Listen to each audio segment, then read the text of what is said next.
And this one is live. The second one. Yay. Yay. I know you never want to talk about white holes, but our next episode of the Guide to Space is people kept asking us about doing an episode on white holes, so we actually. Are you going to do an entire episode saying they mathematically can't exist? Yeah, pretty much. Okay. Yeah, that's the gist of it, is they don't exist, and it's just mathematics, and physically they won't exist. But if they did exist, here's what they would do, but they don't. But if they did, which they don't, here's what would happen. There's actually a little bit of interesting research, if I really sort of dug around, and sort of one possibility is that it sort of does kind of, the Big Bang could be sort of one possible implication of white hole, and the other one is that in the future we could see white holes as I'm trying to think what it was. I forget already. Anyway, pretty fun. And we're going to do so we're shooting our next set of videos this week, and so we're going to do a live Periscope of our next 8 videos. We're going to do a rehearsal of it. We always do them live on Periscope, so we'll probably do that on Wednesday, I think, or Thursday. So if you want to watch us do the videos live as we sort of kibitz back and forth with me and Jay and the rest of the team, it's pretty fun. Yeah, I will probably do some periscoping from the Astronomical Society of the Pacific meeting Universe 2015 at the Chabot Center in San Francisco on Saturday. But that is likely to be far less amusing and much more me squeaking with how awesome the Chabot Center is. Yeah, that's the one in San Diego, right? San Francisco. San Francisco. Okay. Yeah. And thanks to Aaron Wood, by the way, for the cool retro space posters. I've got all 9 of them, so I'll put different ones up each week. So this one's the Mercury one. You can get his stuff on Etsy, and his profile is called Just One Scarf on Etsy. His name's Aaron Wood, and he's got some great... I have spent so much money with this man because I love all of his things and would like to own all of it. Yeah, he is terrific. So if you're looking for really cool, he's got lots of other good stuff, like about coffee and stuff about social media, Star video Trek, games, Star Wars. Yeah, he's terrific. Minecraft. His Minecraft stuff's pretty cool. Yeah. Okay, cool. All right, so I'm ready to begin the next episode. If you are, oh wait, I have it back. That's a total lie. Okay, I'm going to get water so I don't lose my voice. I just realized I'm out of soda and water. So you do what you're doing. I'm getting fluids. Okay, well, I already did it, but I'm ready to record. As soon as you okay. I will be fine. No, go get water. Okay. All that matters is the...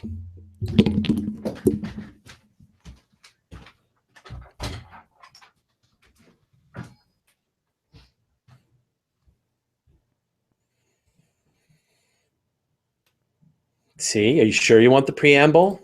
In case you're wondering what it is that you stumbled into, you're now watching the second of our special 2-episode edition of Astronomy Cast. So we're going to record this one. This one is about water on Mars. Oh, did you hear? They discovered water on Mars. But I'm going to say hi to Guido Bibra, Ilad Avron, Tom Nathy, Tony Lynch, Richard Strassel, Scott Jones, and Curry the Vegan. Yay! Welcome. Yay. Say when you're ready. I'm ready to press record as soon as I make it mono. It is now mono. I'm pressing record. Hey, Preston. Hello, Preston. I've also pressed record. Now I'm going to get my intro, and here we go. Astronomy Cast, episode 387, Water on Mars. Again. Welcome to Astronomy Cast, our weekly facts-based journey through the cosmos, where we help you understand not only what we know, but how we know what we know. My name is Fraser Cain. I'm the publisher of Universe Today, and with me is Dr. Pamela Gay, a professor at Southern Illinois University, Edwardsville, and the director of CosmoQuest. Hey, Pamela, how you doing? I'm doing well. How are you doing, Fraser? Good. So big news on the CosmoQuest front, right? Maybe? Yes, sort of. Well, we are one of the 27 teams that are selected to be NASA education partners for the coming decade to decade, depending on how they renew the funding. We're currently waiting for negotiations on funding to start. This isn't a grant; it's a cooperative agreement notice. So we're going to be getting somewhere between one and a lot of money to keep our programs going. But like all the selected teams, we're still at the waiting to know more than was in the press release side of things. But this does mean that we're just going to keep growing Cosmic Quest for the coming half decade to decade to come. Yeah, we get to do more citizen science with you, our beloved friends and listeners. And we really appreciate all of your support, especially through all of the hangoutathons and stuff that really kept the whole machine going to help us get through this to this next level of funding. And it really means a lot that you guys all supported us while we were sort of in the dark times. And as promised, since we got funding, we will do a hangout-a-thon that is pure science. Pure science, no money. We don't want your money. Yeah. Just please come science all the things. Science. That sounds great. Well, have you heard the big news? NASA has reported that Mark Whatney is alive and well on the surface of Mars. No, wait. They've reported there's water on Mars. Didn't they already report this? Today, we'll update you on the latest discovery and what this means for the search for life on Mars. All right, so let's kind of sort of roll back here and talk about the previous announcements of the discovery of water on Mars. So it's one of these things where I think I can go back to 2004, and there's just this whole string of, and we have more evidence of water on Mars. There is water on Mars. Yes, there is.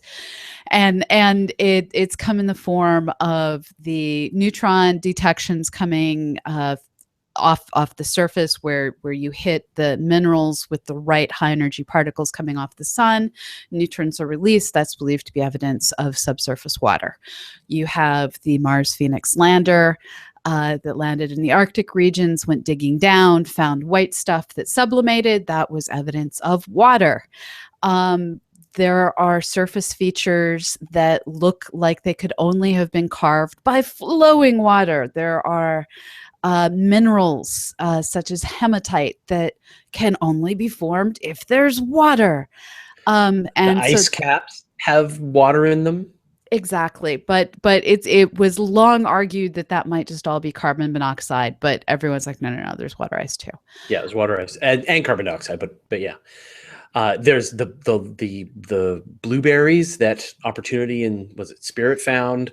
There's the rocks and chemicals that only could have existence with the presence of water. The stuff that just looks like continents shaped, old oceans and seas and rivers and lakes and islands. So come on, didn't we already know this? Yeah.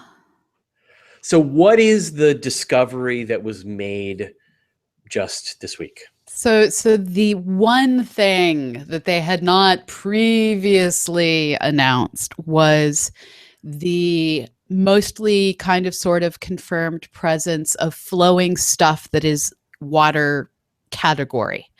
And I phrased that as vaguely as I did because what has been identified is dark streaks coming down cliff walls, the inner insides of crater walls during the warm season. So what you see is during the warm season, you get what appears to be darkening regions of dirt.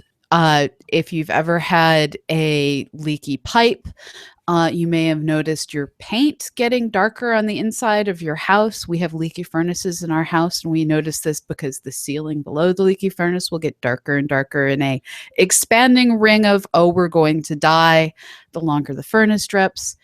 We're essentially seeing the same sort of bleeding water through stuff on Mars. It is considered to probably be extremely nasty, deadly, would kill you if you tried to drink it water.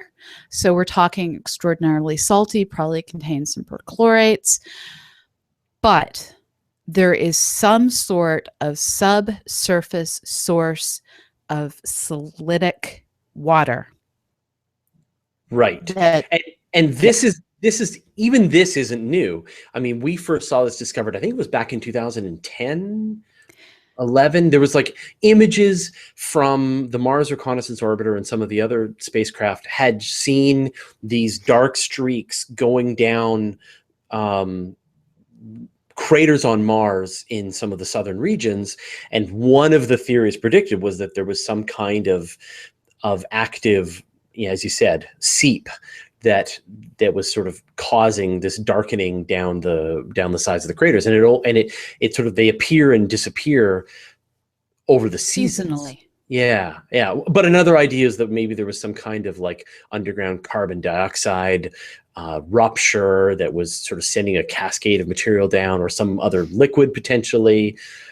So A few people said dark dirt was flowing down the sides. Dirt was flowing down the sides, or that there was some kind of strange ice formation that was happening. So would you say then that the announcement that NASA made, I guess last week, was that they're pretty sure it's water now?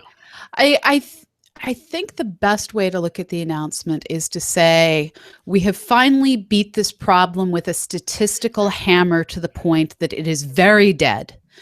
And with sufficient statistics behind this thing that we discovered half a decade ago, we are now willing to step all the way out and say, yes, this is moisture wetting the dirt in a way that indicates there is moisture of the salty water variety flowing down the insides of these steep crater walls, embankments, whatever they are. So what's the mechanism that's probably happening here? Don't know. Has anyone guessed? I mean, when I look at it here, I'm kind of imagining that you've got, some kind of ice layer that's underneath the surface of Mars, and this crater has scooped out down through this ice layer and sort of revealed a big chunk. And then there's some, it's almost like it's because it's seeping out of the crater wall at a certain depth almost, that there's like an action that's happening in these regions that maybe aren't happening in other places, because, you're only getting that ice layer revealed. Well, so ice layer is one of the ideas, some sort of a spring-like geology. We have springs all over the Earth. They don't flow year-round. Some sort of a spring is another kind of idea. So in whatever format it is, you have subsurface liquid, either in the form of ice or in the form of pockets of liquid water, that seasonally, as the surface conditions change, the now not as frozen surface is allowing that water to escape via some mechanism. Right. And so you mentioned sort of that this water was, pretty nasty stuff. Yeah. What is it, if you could like take a look at a sample of it with, good experimental gear, what would you probably be looking at? Well, so we know from work done by the various spacecraft that there's a lot of perchlorates on the surface. Sorry, what's a perchlorate for people who don't know? It's a nasty chemical that breaks down organic molecules and would happily kill you. So it's death, basically. And this stuff is across the whole planet, right? I mean, it's right on the surface of the regolith everywhere, and it's so it's reasonable to believe we'd probably find it as part of this moist mixture. We know, because the stuff isn't evaporating radically, that it probably has a high salt concentration. The properties of water change as you put salt into the solution. So salty water freezes at a different temperature. It evaporates at a different pressure.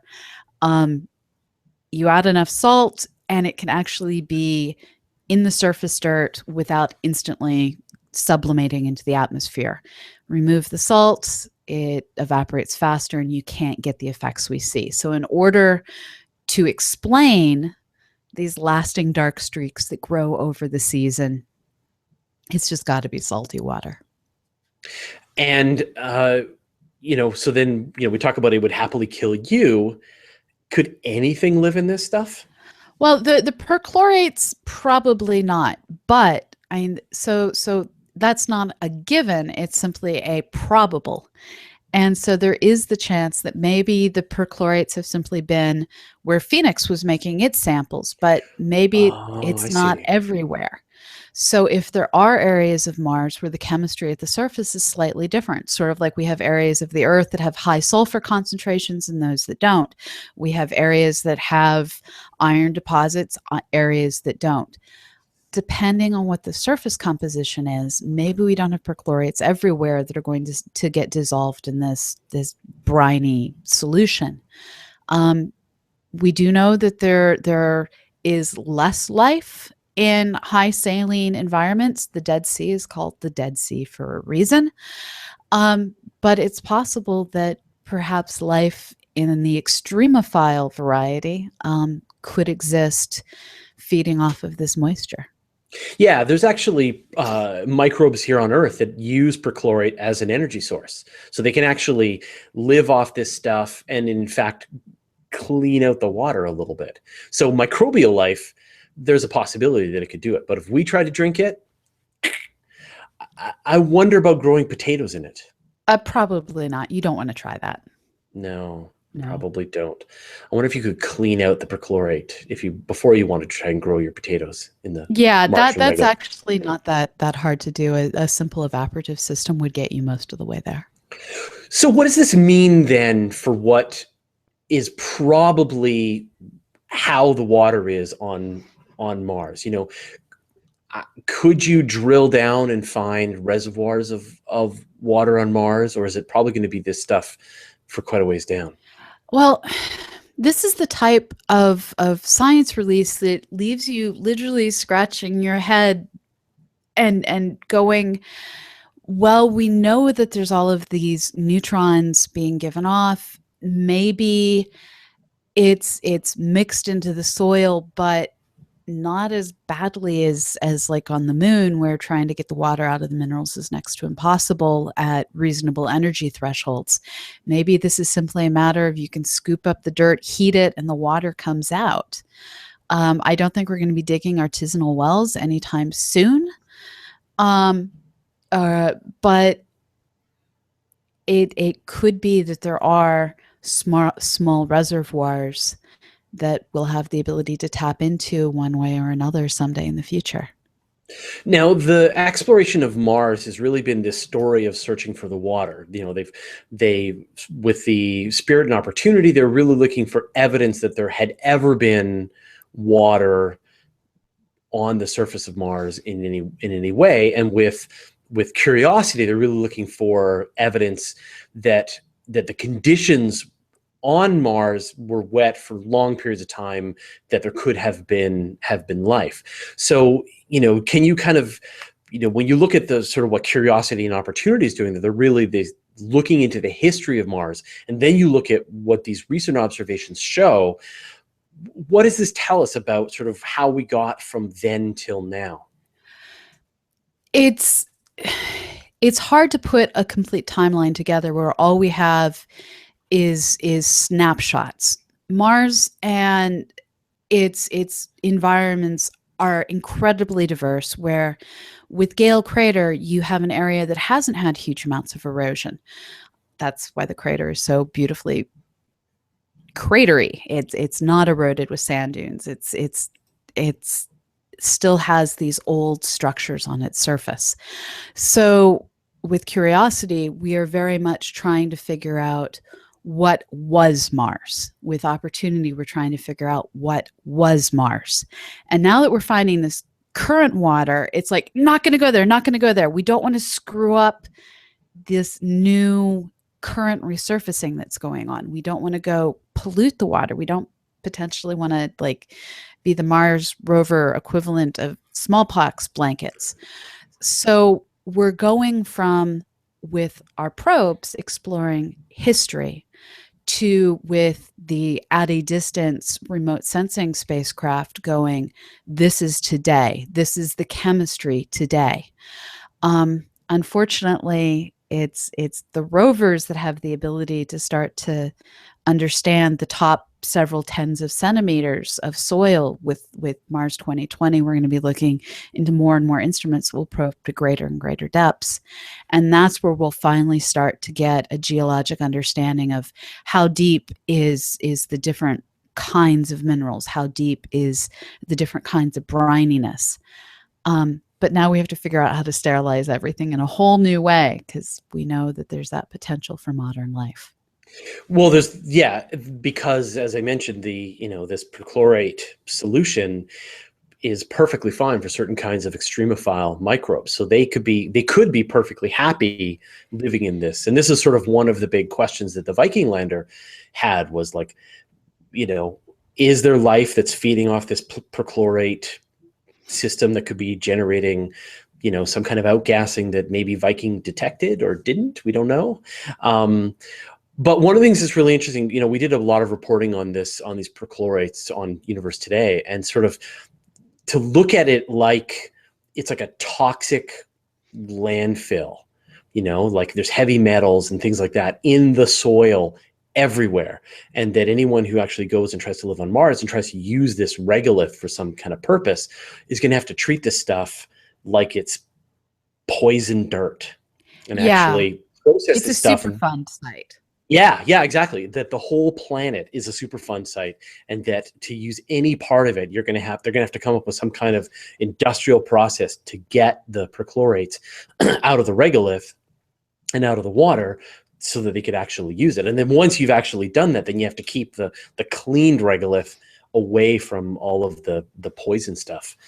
So do you think that, you mentioned the Mars 2020 mission, does this announcement and this discovery, does that change NASA's thinking at all about where to maybe send probes, system landers and rovers? I don't know. So speaking as just like normal human being who can tell you that Mars is putting a great deal of effort into trying to flesh out the journey to Mars one step at a time, but doesn't have any inside information. What I can say based on what's publicly available is, you can imagine with Mars 2020, there's going to be a different kind of emphasis on, let's stay away from the linea so that we don't accidentally pollute them, but let's definitely work to try and understand more about these fast erosion sites that may be revealing organic materials that maybe we're going to want to increase the sensitivity of our sensors to look for things currently alive as well as previously alive. We talked a bit about this on the Weekly Space Hangout actually last Friday, but the fact is that Curiosity is not allowed to go and check out these sites. No. It's too dirty. Well, it's people don't realize in general how hard it is to get things clean. My favorite extremophile is this little critter that goes by the colloquial name of water bear, Tardigrade. And these little critters look kind of like gummy worms with extra sets of legs. And if you have them on the outside heat shield of your spacecraft, launch it into space, orbit for a little while, come back to Earth, exposing that heat shield to the horrors of reentry, they'll still be alive. Not all of them, but some of them. Yeah. And all it takes is some. We, for all we know, they'd quite happily eat everything on Mars, or kill in some other viral way. I don't know what viruses these things might have. And it's that not knowing that forces us to keep our distance. And so there could very well be microbes, tardigrades, viruses, all kinds of things on the outsides of Curiosity. I think it's safe to say there definitely are human and Earth-based viruses, bacteria, all of that. And so at the very best, you sort of confuse the science results. If Curiosity did try to dig around and see what it might find, it might go, yeah, there's life here. it's funny. It's the life that we brought there, very similar to the life that was covered in Curiosity. But the sort of the very worst case is you actually infect Mars with life that then destroys the native life. Yeah, and so we would never get a chance to really discover it because we've turned it into Earth life. And archaeologically, we deal with this here in the Americas all the time. There's the original fishers and trappers that went through left behind journals talking about the great Mississippian nations and the Canadian Indigenous people. And within a few years, when we had people going through to make maps, all those people were dead. Well, the robots that we're sending currently don't have the ability of those fishers and trappers to just spontaneously notice things. We don't know what we've already killed, and we don't want to make it worse. Yeah.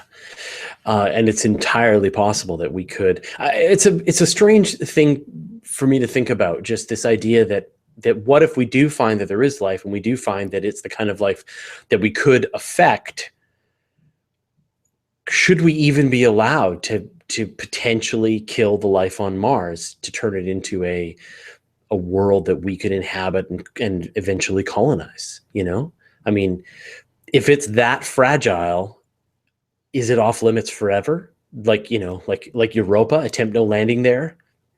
And that gets really, really difficult because, there's so many different ecosystems on Mars. What if there's highly specialized extremophiles for each of those very different climates?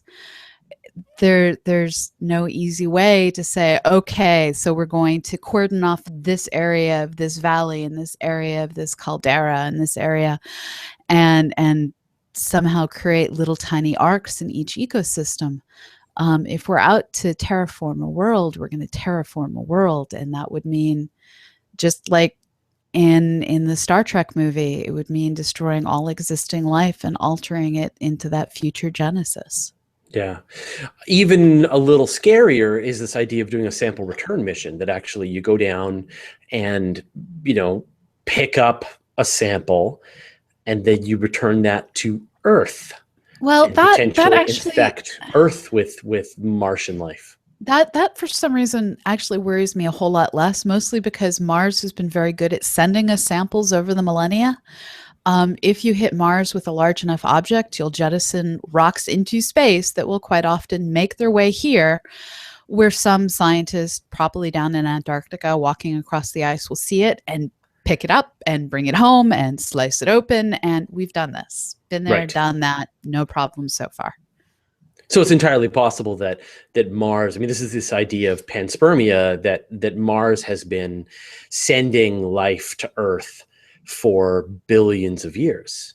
Or to quote the great original, actually quite bad, Battlestar Galactica, it's possible that life here began out there among the stars.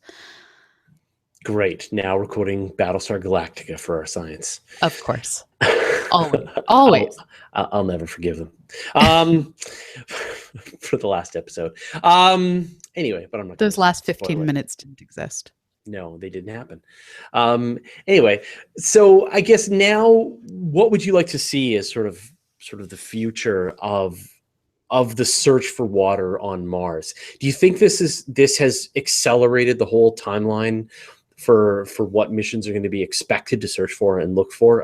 NASA's approach to this has been so, we talked about this quite a bit here on Astronomy Cast. They've been very thorough, very methodical.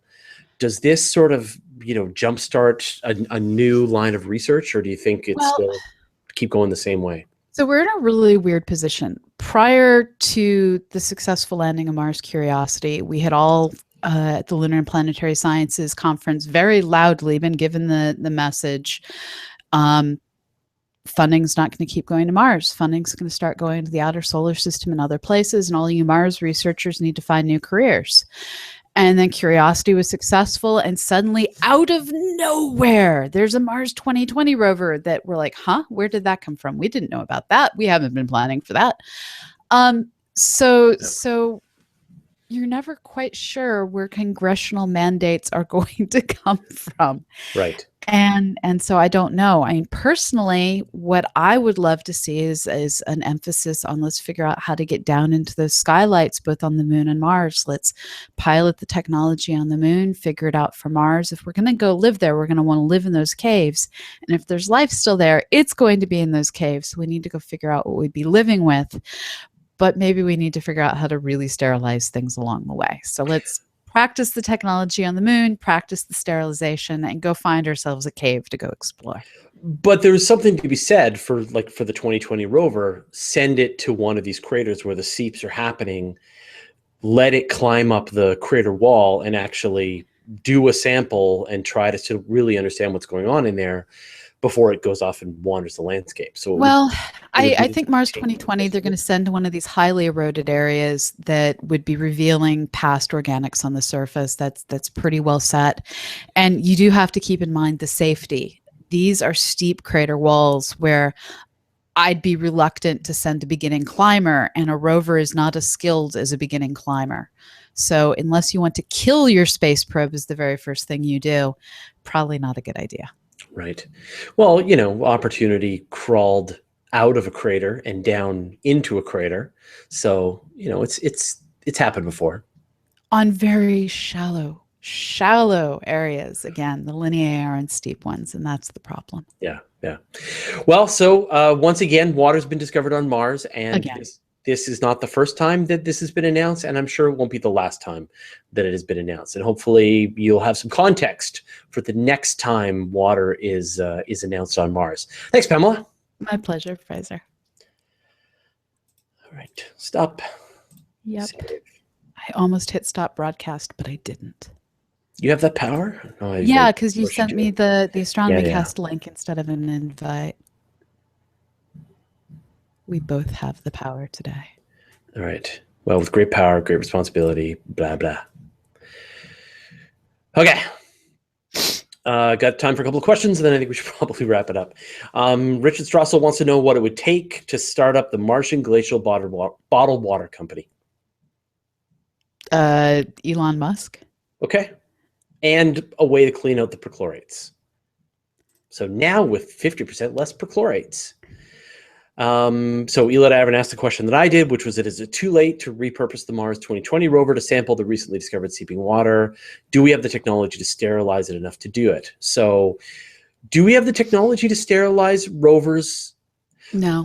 I mean, the gold standard for sterilizing things was what was done with Viking, and they used this dry heat technology, and they got it down to, I think the limit is like 30 spores per spacecraft or something like that, but there is still some on it, even using the most effective and deadly techniques. Patrick Festa asks, what about the Mars One project? How will they deal with this news? I'm pretty sure Mars One is pretty dead. Well, I'm sure I think if we asked them, they wouldn't say that they're dead. But I mean, this is just another, the fact that the ground is poison is another thing that the Mars One people are going to have to deal with. Is, don't just remember that everything you touch is covered in poison. And I think there's been some really interesting exposés on Mars One that have revealed that the numbers on how many people signed up were lies, and a lot of their interview process was really how much money can you get from them. It's really looking like it was nothing more than a pyramid scheme that had no hope of actual launch. So go look up some of the exposés. They're really kind of disheartening. I actually interviewed the head of Mars One, and I didn't get that impression. In talking to them, would, though, from talking to the no, guy for sure, and reading the kinds of their responses. So it didn't seem to me like there was like actual foul play going on, just it being impossible, and them running out of money and having to deal with the fact that it's very, very difficult to do. But anyway, let's move on. Ben Hindle-Doing asks, regarding the efforts to protect Martian life, who enforces that? So if a rover discovers there's tons of fossil fuels, and a company decides it's worth their money to go and get it, do they have to be careful about any possible native life too? So, in theory, there are a variety of international treaties governing this sort of thing, but as was proven by the Iridium satellites, once you are off the surface of the planet, there is very little that the planet can do against the companies that have acted dishonestly. Yeah. So the Treaty for Interplanetary Exploration, the one that covers like you can't own land on the moon and stuff, does cover this, and they have, and this is actually what these levels of sterilization are included in this. And so Curiosity, for example, if Curiosity did go and try to look at these seeping water, and some of them are actually close enough that Curiosity could look at them, it would violate the international treaty. And I'm sure NASA doesn't want to violate this treaty. So so the company back on Earth would probably be held accountable by other companies on Earth for violating the treaty, and whatever that would mean. Whatever the country the company operates out of would have to take action to get them to stop doing it. But if they move their whole company to space, how do you stop them, right? That possession is 9/10 of the law. So Tom Nathy says, I'd like to see something that explores the possible volcanic vents that might have liquid subsurface fluid. So yeah, as you said, those the lava tubes would be really interesting. So there's a lot of good places we should go. Richard Strassel asks, are there any terrestrial extremophiles that like perchlorate? So yeah, absolutely. And in fact, we could very well depend on them to make our water less chlorine-y. Scott Jones asks, what are your opinions on Elon Musk's plans to terraform Mars by launching nukes onto the poles? Would that actually work? And would it kill any life that may be there? That's for sure. I don't know enough about it to give a reasoned thought. I for one, would be highly concerned about using nukes simply because right now, if we accidentally crash something into the surface, we've just gone splat and we've crashed a ton of things into the surface of Mars. If you accidentally blow up a nuke in the wrong place, anything you melt is becoming part of the atmosphere and potentially going away because the atmosphere is constantly getting blown away. And there's a lot to try and understand. Yeah, so I mean, Mars has such low gravity and no protective magnetosphere that, and whatever hydrogen doesn't make it into the atmosphere, eventually is getting blown away by the solar wind. Yeah, it's a funny thing. I mean, like we could see now that we do not understand how to maintain a global climate, right? Here we are on Earth, the place that gave birth to us. And we can't stop ourselves from causing global warming. So how on earth would we think that we would have the ability to manage a planet that we don't even understand the mechanisms that are going on there? So it's, the not fully understanding the consequences if something goes wrong. If everything goes perfectly, we could probably do something cool, but I don't usually plan for everything to go perfectly, and not understanding consequences is just deeply concerning to me. Yeah. Nikolai Ivanov asks or says that we should really put a ground penetrating radar on a future rover to see if there's underground liquid water on Mars. I think that'd be Mars great. 2020, that they're going to have a kind of radar on. Yeah, that would be terrific. We're seeing with some of the archaeological discoveries that are being made how valuable these ground penetrating radars are.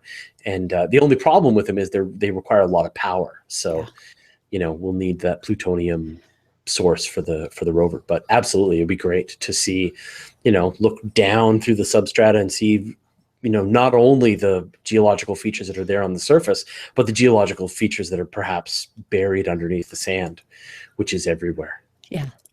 That'd be awesome. Okay, cool. Well, this has been like an hour and a half of full-on Astronomy Cast time. So why don't we wrap things up? Whew. So next week, as I said, I'll be in the air on Monday. So we're going to probably do something live together from Ohio. So we'll talk to you. We'll put some schedules and stuff once we know when things are going to happen for next week. Sounds great.